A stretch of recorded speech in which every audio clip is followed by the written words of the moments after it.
que 200 francs CFA. Gratte ton ticket. Découvre 3 fois le symbole avion, gagne un voyage au Burkina Faso et tire toi-même au sort ton gros lot au grand tirage régional du 27 juillet 2018. Tu peux gagner jusqu'à 10 millions de francs CFA. Gratte ton ticket. Découvre 3 montants identiques et gagne une fois ce montant. Au grattage, tu peux remporter jusqu'à 500 000 francs CFA. Si tu n'as pas gagné au grattage, une autre chance t'est offerte. Au tirage des lots intermédiaires, tu peux gagner de 5 000 à 100 000 francs CFA. Ton numéro de tirage se trouve dans la zone de grattage. Avec la TCE 2018, multiplie tes chances de gagner. Tirage le 27 juillet 2018 au Burkina Faso. Lonato, jouez petit et gagnez gros.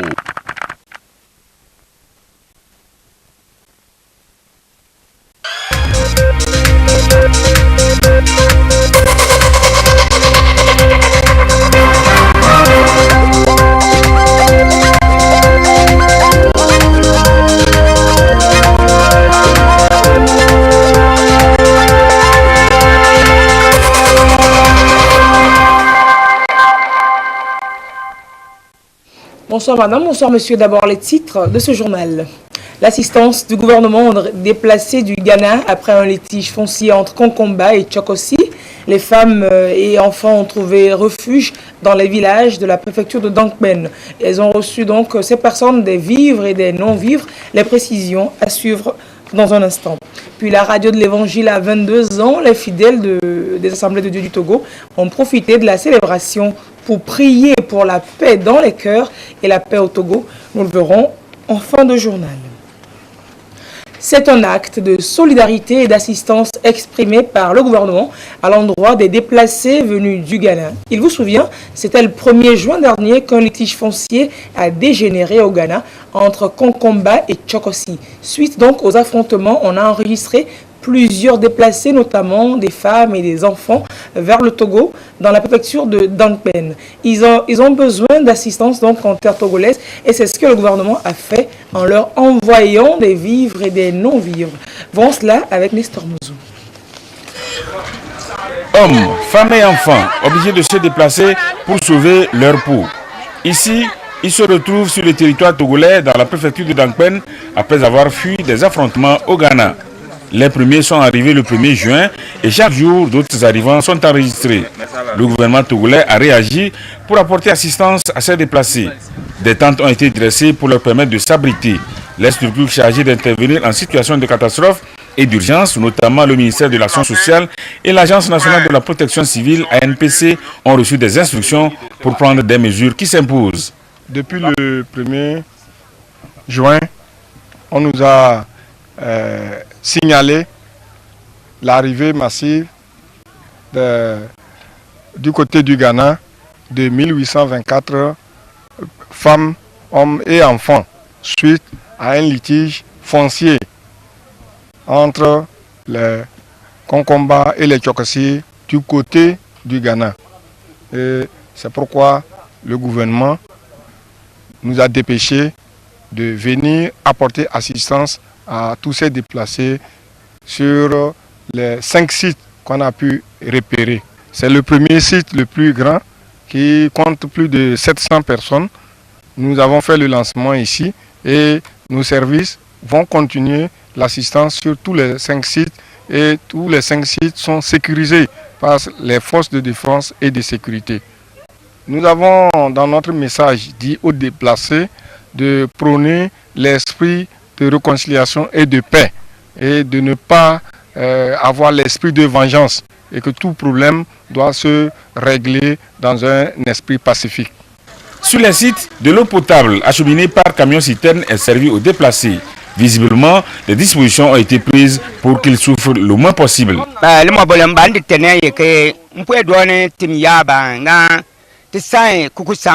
Je remercie toutes les autorités qui sont impliquées dans la gestion de cette situation, notamment le président de la République qui a vite délégué les premiers responsables qui sont venus à notre secours. Depuis cette situation, nous mangeons bien, nous dormons bien, nous sommes bien sécurisés. Chaque jour, nous sommes encadrés par les militaires qui nous sécurisent. Nous leur disons un grand merci. Que Dieu les bénisse. En dehors de Yabido, 4 autres sites recueillent les déplacés. Il s'agit des localités de Koufielkou, Sekouba, Tchardo et Kpakpandé. Et à Lomé, la contribution de l'instrumentiste de santé dans la prévention des incidents post-opératoires. Le sujet a été évoqué cette semaine donc à Lomé lors de la 3e journée de formation post-universitaire. L'association togolaise des techniciens en instrumentation chirurgicale veut aussi se faire mieux connaître du public et définir de nouvelles perspectives pour mieux assurer donc sa mission sur le terrain. Les précisions de Eli Agba Nyadao et Yata Aratem. Les infirmiers de bloc opératoire sont venus de divers centres de santé du Togo pour réfléchir sur les différents types d'accidents qui surviennent au cours d'une intervention chirurgicale. Un exercice qui devra aboutir à la définition d'une approche de solution pour prévenir ces accidents. Le sujet préoccupe donc l'association togolaise des techniciens en instrumentation chirurgicale. La science évolue de nos jours. Il y a de nouvelles technologies qui apparaissent, donc de telles journées nous aident à nous remettre dans le vif du sujet. En améliorant nos connaissances, nous améliorons ainsi la qualité des soins que nous dispensons. L'instrumentiste joue 3 rôles. L'instrumentiste joue le rôle d'aide chirurgicale, il joue le rôle d'instrumentiste même. L'aide chirurgicale, il est habillé avec le chirurgien et il aide pendant l'intervention. L'instrumentiste proprement dit, c'est lui qui prépare la table opératoire. Il connaît les différentes étapes de l'intervention, le matériel qu'il faut. Quand le chirurgien tend la main, c'est qu'il doit lui tendre tel matériel à ce niveau. Le métier d'infirmier de bloc opératoire est une spécialisation qui requiert des capacités de travail en équipe dans l'univers restreint et protégé qu'est le bloc opératoire. Un métier où le risque zéro n'existe pas. L'instrumentiste, en collaboration avec l'équipe, devra prendre des dispositions, la checklist. Donc c'est une fiche à remplir et qui par exemple dit à la fin de l'intervention de compter le nombre de compresses qu'on a à utiliser pendant toute l'intervention. Donc du coup s'il y a une compresse qui manque, le chirurgien a obligation ou bien toute l'équipe a l'obligation de retrouver cette compresse avant éventuellement de finir l'intervention. Il y a des risques qui sont liés à la pathologie même dont présente le patient. La maladie pour laquelle le patient vient peut constituer un risque, un réel risque pour lui. En dehors de ça, il y a les risques liés maintenant aux gestes qu'on aura posés et dans quelles conditions on va les poser et les suites opératoires. Créée en septembre 2014, l'association togolaise des techniciens en instrumentation chirurgicale accompagne ses membres à travers des sessions de formation et de recyclage pour le bien-être des patients. Et on s'intéresse à la diversité biologique dont les contours sont peu connus sous nos cieux. L'Université de Lomé mène des recherches en la matière. Il est question de faire de la biodiversité un facteur de développement durable. Nos reporters ont rencontré des experts de la zoologie et botanique pour mieux comprendre ces concepts. Suivez ce reportage avec Delphine Pignadi et Albertine Yakine. Un développement durable. La biodiversité est une variété de tous les organismes vivants sur la Terre. Elle constitue le socle de la vie. Pour donc mieux instruire la population togolaise, les experts de la zoologie et de la botanique appellent à une série d'actions pour sa préservation. La biodiversité, c'est encore la diversité biologique. Elle représente la variabilité de tous les individus, animaux, végétaux, organismes animaux qu'on retrouve sur la Terre. Si on veut aller techniquement, la biodiversité a 3 composantes. La première composante, c'est la diversité génétique. Et elle s'exprime au niveau moléculaire, mais on peut la comprendre au niveau des individus, des espèces. Par exemple, l'espèce humaine, il y a des blancs, il y a des noirs comme nous, il y a des jaunes, il y a des rouges. C'est l'expression des gènes qui fait qu'il y a ces différentes couleurs. C'est la diversité spécifique, c'est-à-dire la variabilité des espèces qu'on a. Si on prend les animaux, il va y avoir les oiseaux, diverses espèces d'oiseaux, diverses espèces de mammifères, diverses espèces d'insectes, ainsi de suite. Si on prend les végétaux, le citronnier, l'oranger, le bananier, ainsi de suite. L'ensemble de ces espèces constitue ce qu'on appelle la biocénose. Et il y a différentes relations qui lient donc ces espèces, non seulement entre elles, mais avec leur milieu. Selon les universitaires, la biodiversité comporte d'importants atouts en matière de diversité biologique. La savane est un écosystème. La rivière est un écosystème. La lagune est un écosystème. La biodiversité revêt une importance capitale parce qu'elle fournit des biens et services à l'humanité. Alors, ce que nous appelons techniquement des services écologiques et écosystémiques. Le service d'approvisionnement, ce sont les profits directs que l'homme tire de la biodiversité. Des exemples concrets, la nourriture que nous mangeons, qu'elle soit animale ou végétale, vient de la biodiversité. L'eau potable que nous consommons est issue de la biodiversité. Alors, les matériaux de construction de nos maisons, la plupart sont issus donc de la biodiversité. Les médicaments, beaucoup de médicaments qui nous soignent sont issus donc de la biodiversité. Pour les experts en botanique, la biodiversité est confrontée à certaines difficultés liées, entre autres, à la dégradation, à l'appauvrissement, à la disparité d'un bon nombre d'essences végétales et animales. Nous avons plusieurs types de forêts. Forêt dense semi-décidue, on l'appelle comme ça. Forêt dense sèche, forêt claire, mangroves, des forêts galeries. Nous avons des savanes boisées et arborées, des savanes arbustives et herbeuses. Nous avons les espèces végétales, espèces animales. Et les conséquences de l'érosion sont multiples, à en croire les spécialistes. En matière d'espèces végétales, en 2002, le Togo a élaboré sa monographie de la diversité biologique. Et on y compte en ce moment 3491 espèces végétales, toutes espèces confondues. En 2014, on a atteint 4002 espèces. La diversité faunique a fourni 3476 espèces. Et en 2014, on a 4019 espèces. C'est parce qu'il y a augmentation d'espèces que la diversité est bonne au Togo. Les écosystèmes sont dégradés.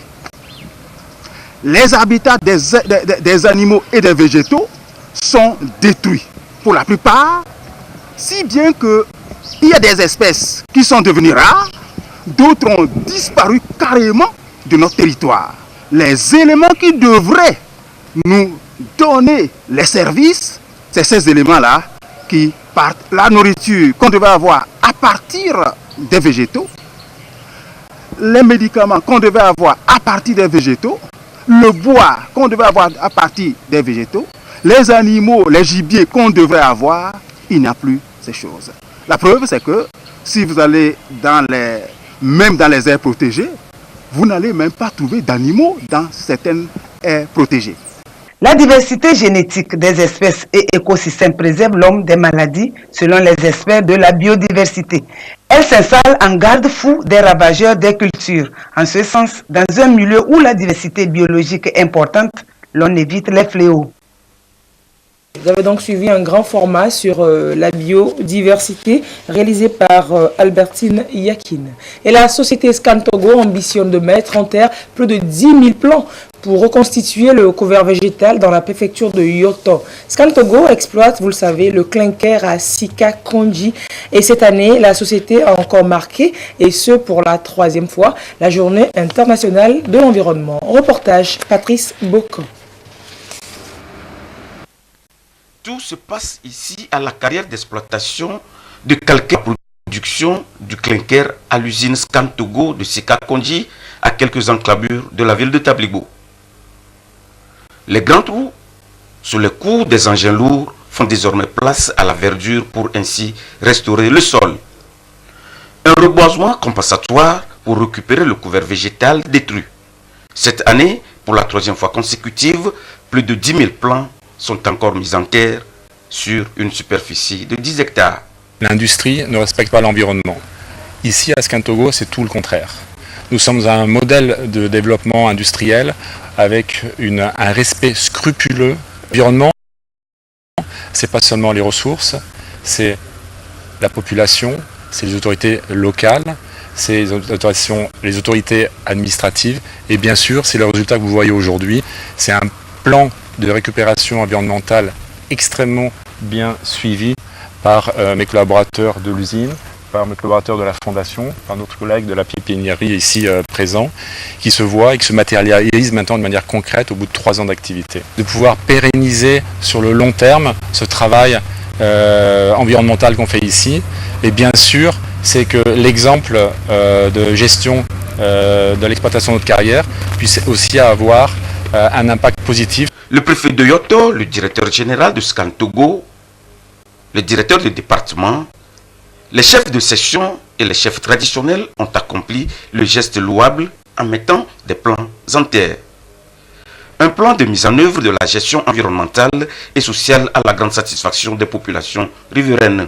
Je suis très content de planter encore des arbres à Scan Togo. Ce que nous avons vu ou ce que nous voyons encore sur le site, cela témoigne du fait que Scan tient ses promesses en ce qui concerne l'environnement. Bien sûr, ce n'est pas total, mais sur le plan végétal, j'espère que les choses iront mieux. Étant donné que déjà, disons avant l'implantation de l'usine, la zone était vraiment caractérisée par une forte pluviométrie. Une séance de présentation et d'explication de la restauration du sol suivi du plan de reboisement et les espèces de plants ont précédé l'événement. Symboliquement, le directeur général de Scan Togo a mis en terre un plan d'Iroko, une espèce actuellement menacée au Togo. Et sur le plan international, après un sommet tendu, Donald Trump torpille le communiqué final du G7, un sommet qui a viré donc au fiasco samedi après un tweet du président américain Donald Trump indiquant qu'il se retirait donc du communiqué final. Le président américain aurait été vexé par des propos tenus par le Premier ministre canadien Justin Trudeau sur le commerce. On revient sur le sujet dans ce reportage de France 24. A l'air particulièrement ravi, mais lorsqu'il quitte le Canada avant la fin officielle du sommet du G7, le président américain vient d'accepter de signer l'accord sur le commerce obtenu dans la douleur. Quelques heures plus tard, c'est la stupeur. Dans un tweet, Donald Trump annonce qu'il a changé d'avis. En raison des fausses déclarations de Justin à sa conférence de presse et du fait que le Canada impose des taxes massives sur nos agriculteurs, travailleurs et entreprises américains, j'ai demandé à nos représentants américains de retirer le soutien au communiqué, tandis que nous envisageons des tarifs sur les automobiles qui inondent le marché américain. Le président américain n'a pas du tout apprécié les propos du Premier ministre canadien dont il a pris connaissance à bord de l'avion. Lors de sa conférence de presse de clôture du G7, Justin Trudeau avait de nouveau évoqué des mesures de rétorsion aux taxes tout juste imposées par les États-Unis sur l'acier et l'aluminium importés. C'est quelque chose que nous ferons sans aucun doute. Nous les Canadiens, nous sommes polis, nous sommes raisonnables, mais nous n'aimons pas être bousculés. Rien de nouveau qui n'ait été déclaré auparavant, se justifie Justin Trudeau après la volte-face de Donald Trump. Le Premier ministre canadien dit vouloir rester focalisé sur ce qui a été accompli pendant le sommet.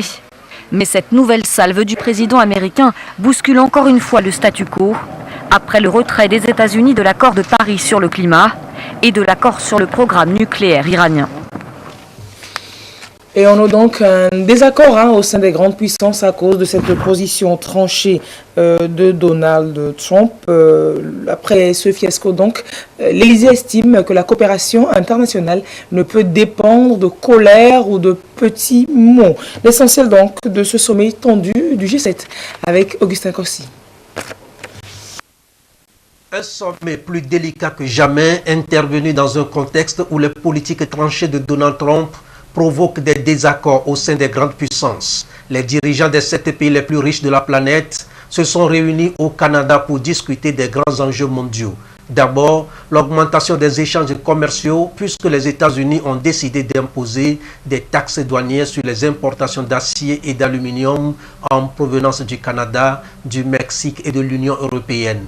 Puis, les questions liées à la sécurité et à la lutte contre les changements climatiques, en raison du retrait des États-Unis de l'accord de Paris sur le climat. Ensuite, l'égalité homme-femme. Autre ligne rouge, le nucléaire iranien. Donald Trump a retiré son pays de cet accord. Les 6 autres n'ont jamais accepté une déclaration condamnant l'accord sur le nucléaire iranien. Difficile donc pour les 6 pays d'infléchir la position du président américain, que ce soit sur l'accord sur le nucléaire iranien ou sur les taxes douanières que Washington a imposées à ses partenaires. Aussi, les Européens ont-ils rejeté d'entrée de jeu l'idée proposée par Donald Trump d'un éventuel retour de la Russie dans le groupe dont elle a été exclue en 2014 après l'annexion de la Crimée. Mais le principal point litigieux reste évidemment le commerce lors de cette première rencontre du G7 après l'entrée en vigueur des taxes américaines sur l'acier et l'aluminium importés. Un contexte géopolitique complexe marqué par des enjeux cruciaux pour l'avenir de la planète et la stabilité internationale. Toutefois, il faudra ouvrir un dialogue bilatéral entre les États-Unis et la seconde partie, définir un mécanisme d'évaluation partagé entre Américains et Européens pour prévenir toute autre crise dans un autre secteur que l'acier et l'aluminium. Même si le président français Emmanuel Macron et le premier ministre canadien Justin Trudeau jugent possible un G6+1 qui isolerait Washington, l'Allemagne suggère faire des compromis avec les États-Unis par crainte d'accroître les tensions sur le secteur automobile. Il est alors difficile pour les 7, la France, l'Italie, l'Allemagne, le Royaume-Uni, les États-Unis, le Canada et le Japon d'imaginer un communiqué commun dans la grande tradition des réunions du G7. Mais à 6 contre 1, l'avenir du multilatéralisme est en jeu. Et un sujet plus gai, Canal Plus récompense ses fidèles abonnés à travers le jeu Tombola Big Deal. Vendredi dernier, les heureux gagnants ont reçu des cadeaux après un tirage. Canal Plus qui entend ainsi se rapprocher davantage de ses abonnés et les amener à plus de fidélité. Sergine Raimondo, Dodo Varey. Ousmane Yaya est le grand gagnant du prix Big Deal de Canal Plus. Il remporte cette voiture Citroën Aircross d'une valeur de plus de 10 millions de francs CFA. Tout comme lui, d'autres abonnés remportent également des bons d'achat, des tablettes, des écrans plats, entre autres. Je me suis juste réabonné à travers le réseau Togocel via le service Timoni. Et voilà, je me retrouve propriétaire de cette belle Citroën. Il faut être à ma place pour savoir ce que je ressens vraiment. Je dirais à Canal+, tout d'abord merci.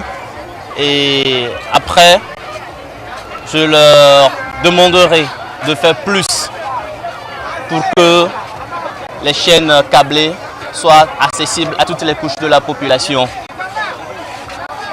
Et dans les années à venir, de fidéliser encore plus d'abonnés pour que chacun puisse vraiment vivre la réalité Canal+. C'est une grande joie pour moi parce que je n'espérais pas un grand cadeau de ce genre. J'ai fait simplement mon abonnement ordinaire et aujourd'hui je me retrouve avec un lot. C'est une grande joie pour moi. Je dis merci à Dieu, merci aussi à Canal+. Lancé depuis le 1er mars dernier, le jeu Tombola Big Deal consiste tout simplement à se réabonner avant l'échéance. L'ambition de Canal+ est de fidéliser davantage ses abonnés. Quand j'ai vu chaque fois le plaisir des abonnés de recevoir ces cadeaux, évidemment que je suis plus que satisfait. Et je ne peux que l'être. Parce que notre objectif, c'est de rendre nos abonnés heureux. Un abonné heureux, c'est un abonné qui profite de tout ce qu'on peut lui proposer de mieux. Donc on va parler des programmes, des séries, des films, évidemment de tout ce qui est sport. Donc là, on a la Coupe du Monde en plus qui va démarrer et qui est un événement exceptionnel dans le monde. Donc nous sommes très heureux de cet événement et très heureux de voir nos abonnés heureux. Ce jeu a déjà fait des milliers de gagnants et le gros lot qui est cette voiture vient clore la première édition. L'appel est donc lancé à d'autres abonnés et le service de transfert Timoni est mis à contribution à travers le code étoile 145 étoile 6 étoile 2 dièse. Et la coopérative La Fructueuse était samedi en Assemblée Générale à Lomé, une assemblée ordinaire et élective. Après un an d'activité, il était de bon ton de faire le bilan et de corriger les manquements pour le plein épanouissement des bénéficiaires. On en parle avec Patrice Bocco. Ils sont personnels responsables, membres du conseil d'administration, bénéficiaires et partenaires financiers de la COPEC La Fructueuse à être à ce rendez-vous de bilan après une année d'activité. Une assemblée générale ordinaire et élective pour faire l'état des lieux du fonctionnement de l'institution et procéder au renouvellement de l'instance dirigeante. Nous étions à la tête de cette institution en 2011 avec un effectif, je dirais, un sociétariat qui était autour de 2392. Aujourd'hui, nous sommes à plus de 22 000 membres avec plus de 35 000 bénéficiaires. Et au-delà de ça, nous avons commencé avec 2 agences. Aujourd'hui, nous sommes à 5 agences. Et nous avons aujourd'hui un terrain qui doit abriter désormais le siège de cette institution. Et nous avons doté cette institution d'un certain nombre de documents, notamment les manuels de procédure, comptables, financiers et administratifs, des documents de garantie, un manuel de formation du personnel. Et c'est ça d'ailleurs qui rassure. Et les résultats que nous avons aujourd'hui, et par rapport aux dispositions des réglementations des institutions du SUTEL, dépendent des dispositions que nous avons prises en l'interne. C'est pour cela que nous sommes très fiers des résultats que nous avons obtenus et des réalisations. Créée en 2002, la COPEC La Fructueuse s'est fixée comme objectif d'atteindre un plus grand nombre d'adhérents et être plus proche d'eux. Ce qu'on peut retenir, c'est que les administrations qui ont collaboré avec nous, ils ont bien travaillé. Ils ont vraiment doté l'institution de beaucoup de choses. Il a dit maintenant, concernant les terrains, on a vraiment des terrains maintenant pour abriter le siège de l'institution. Et ils ont doté l'institution des documents nécessaires, les outils que nous pouvons vraiment utiliser pour faire avancer les travaux. Les membres, quant à eux, se disent comblés des prestations de La Fructueuse. L'appréciation que j'ai de cette institution, c'est une bonne appréciation. Surtout les innovations qu'ils font chaque année, ce qu'ils donnent comme avantage à tous leurs membres depuis toutes ces années que moi j'ai eu à travailler avec eux. Ils nous aident beaucoup parce que leurs produits avec leur taux d'intérêt, c'est moins plus que c'est par rapport aux autres microfinances. Et lorsque vous octroyez des prêts auprès d'eux et vous avez un problème, ils vous accompagnent pour que le prêt ne soit pas souffrant et que vous ayez la capacité de leur régler leur prêt facilement. Un nouveau bureau du conseil d'administration composé de 5 membres a été mis sur pied à la fin des travaux. La communauté musulmane est dans le dernier tournant du jeûne du Ramadan, une période pour se purifier et se rapprocher plus d'Allah, cultiver une meilleure relation de proximité à travers les écritures saintes, conseillées à être méditées quotidiennement. Et l'on veut faire le pli, on veut faire prendre le pli aux jeunes à travers un concours de récitation du Coran. On voit cela avec Medina Salami.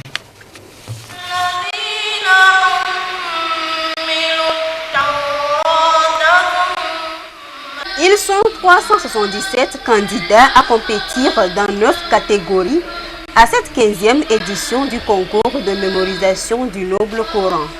À la finale, les 5 meilleurs dans l'art de salmodier la parole d'Allah ont été primés dans chaque catégorie. Aliou Saïbou est le premier de ceux qui ont mémorisé le Coran entier. C'est Dieu qui nous a facilité ça, sinon pour mémoriser ça, c'est trop difficile. Aujourd'hui, je suis premier dans la catégorie Coran entier.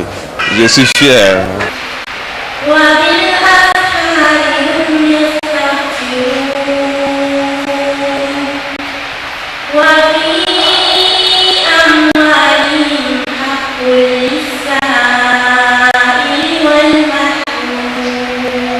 La récitation et la mémorisation du Saint-Coran, ce n'est pas tout le monde qui le comprend.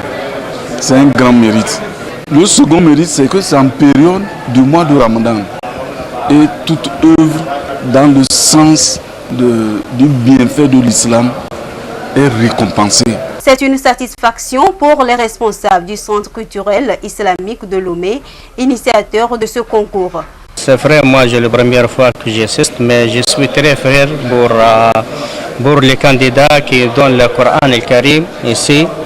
C'est vraiment, je sens les Bibles togolaises, les élèves togolais apprendre à comprendre bien le sens du Coran. C'est vraiment, je suis très satisfait. L'Union musulmane et les autorités présentes ont encouragé les initiateurs car ce concours motive les jeunes à l'apprentissage du Saint-Coran qui fait d'eux des hommes vertueux au sein de la société. Et l'Église des Assemblées de Dieu du Togo, pour sa part, a prié pour la paix au Togo et pour la paix dans les cœurs. C'était hier samedi à la célébration des 22 ans de la radio de l'Évangile Jésus vous aime. Tout s'est déroulé à l'Estao, à la paroisse de l'Estao. On voit cela avec Philippe Badier et Ekwe Salah. Ces fidèles chrétiens de l'Église des Assemblées de Dieu du Togo, auditeurs de Radio JVA, ont communié ici pour rendre grâce à Dieu pour les 22 ans d'existence de cette radio. Des chants de louange et d'adoration ont été exécutés pour témoigner leur gratitude à l'Éternel des armées.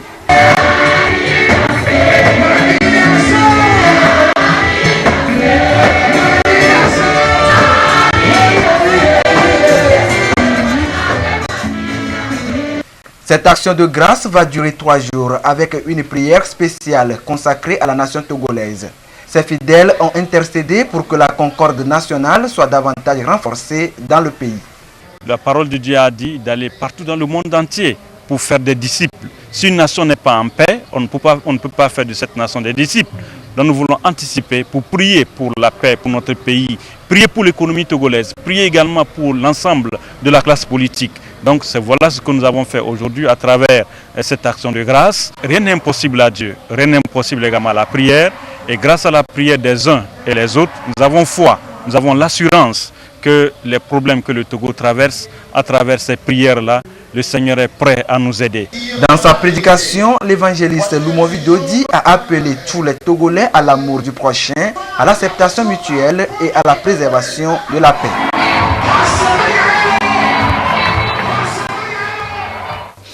Là, c'est la fin de ce journal. Merci de l'avoir suivi. À 22h30, vous retrouverez Yatar Atem pour la dernière édition du journal de ce jour. Restez sur la TVT pour la suite de ces programmes. Au revoir. À bientôt.